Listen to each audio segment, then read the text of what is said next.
there, hidden in light. Why do you hide, Almighty One? Do you fear what I am about to bring before you? A low, ominous rumble echoes through the chamber as Satan steps forward, his form shifting in the shadows, his eyes glowing red with malevolence. His once glorious wings are tattered and dark, as if tainted by an ancient, unspoken evil. Gabriel steps forward, sword drawn, wings flaring protectively. You have no right to step onto this holy ground, Lucifer. You are an accursed one. Leave now or face the wrath of the Most High. Satan laughs, the sound chilling. Ah, Gabriel, always the loyal servant, but I come not to defy him today. I come to speak. You see, it's about time we had a conversation. Just you, me. God's voice suddenly fills the space, resonating with all-encompassing power, but filled with an infinite peace. What brings you here, Lucifer? What is it you seek in my presence? Satan smirks, bowing mockingly. You've created so many, haven't you? So many souls, fragile and weak. You fill them with riches, health, and fame, and then you watch them stumble, fall, and forsake you. But there's one in particular I wish to discuss. The air grows heavy, and the light dims as a figure of darkness flickers within the shadows. Job, a righteous man, appears before them. He's a man of great wealth and health, with a family and land, yet there's a darkness looming over him. Satan, gloating, his voice dripping with venom, says, "What about your servant, Job?" Oh yes, I've been watching him. He's righteous, yes, but only because you've blessed him so. You've made him rich, given him good health, and surrounded him with a family. Tell me, what will happen if you take all that away from him? Will he still praise you? Still call you good? The throne room grows still, the tension palpable. God's voice rings out, calm yet undeniably powerful. You are right to say he is blessed, but his heart, Lucifer, is not tied to his blessings. He praises me not for his wealth, not for his health, but for my goodness. You may test him, but you will not break him. His faith is his own. Satan sneers and steps closer, his presence growing more oppressive, his eyes narrowing. Ah, but how can he remain faithful when everything he loves is taken from him? How can he still honor you when you strip away his comfort, his joy, his peace? His faith is a fleeting thing, and I will prove it. Let me take everything from him. Let me ravage his life, and we shall see how much faith he has left. God's voice becomes a gentle, firm command. You may test him, Lucifer, but you will not break him. You may strike his wealth, his health, his family, but you may not take his life. I will allow you to go as far as I permit. Satan's eyes flare with dark satisfaction as a storm begins to swirl above the throne room, an image of chaos and destruction in the distance. Very well, but remember, Almighty, you gave him all this. If he falls, then I will have the last laugh. God, unmoved, his voice a steady beacon in the storm, says, the choice is his.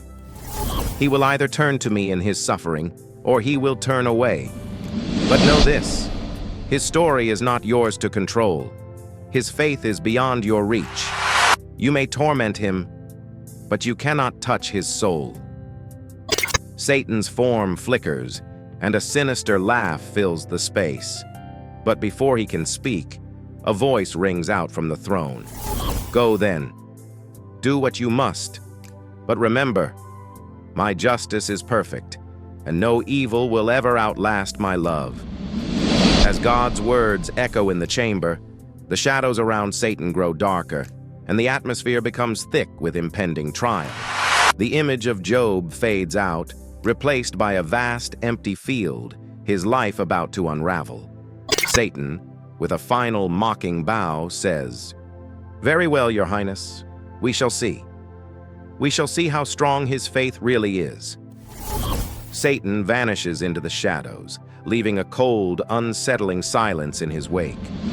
The light of the throne room grows even brighter, like a beacon of hope against the looming storm. God, His voice, once again echoing throughout the chamber, declares, "Let it be done. My servant's faith will be tested, but it will not falter." Gabriel approaches the throne, kneeling before the light, his voice filled with concern. "My Lord, must he endure such trials? He is but a man, fragile and bound to the dust of the earth." God's voice, filled with gentle authority, responds, "His faith, Gabriel, is not bound by his mortality. He has chosen to trust me, even in the face of suffering. It is through the fire that gold is refined." As Gabriel rises, the celestial choir grows louder, their harmonies resonating with unwavering hope. The clouds part briefly, revealing a glimpse of earth below, where Job's life begins to unravel. The serene fields and bustling households fade into chaos. Thieves raid his lands, storms destroy his livestock, and his children's laughter is silenced. The scene shifts back to the throne room, where Gabriel watches, his expression troubled. Will he endure, my lord? The pain, the loss, it is unbearable to behold. God's voice, calm and steady, replies, "He will endure, Gabriel.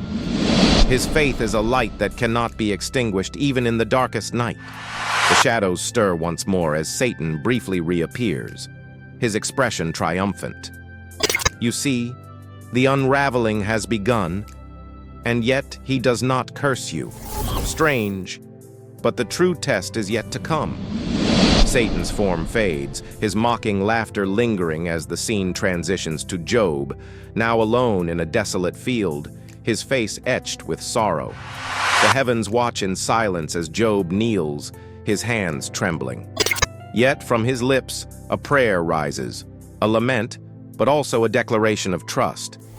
The Lord gives, and the Lord takes away. Blessed be the name of the Lord. Back in the throne room, Gabriel's eyes glisten with admiration. Even in ruin, he worships you. God's light intensifies, filling the chamber with warmth. Faith, Gabriel, is not measured by what is seen, but by what is unseen. Job knows this truth, and it will sustain him. The scene shifts back to the earthly realm, where Satan approaches Job once more, afflicting him with boils. Job writhes in pain, scraping his skin with a shard of pottery, but even then, he refuses to curse God. His wife, grief-stricken and angry, pleads with him. "Curse God and die," she cries, but Job looks at her with weary but resolute eyes. "Shall we accept good from God and not trouble?" His voice trembles but does not falter. Back in heaven, Gabriel steps closer to the throne, his voice soft with wonder. "My Lord, his spirit endures. He praises you even in his suffering." God's voice echoes through the chamber, serene and resolute. "His heart is steadfast, Gabriel. He knows that my purposes are higher than his understanding." Satan, watching from the shadows, scowls, his confidence shaken. "You shield him even now. Let me press further. Let me take more." But God responds with unwavering authority. "You will go no further. His soul is not yours to touch." The light of the throne burns brighter, a beacon that pierces the darkness, as the celestial choir swells in triumphant harmony.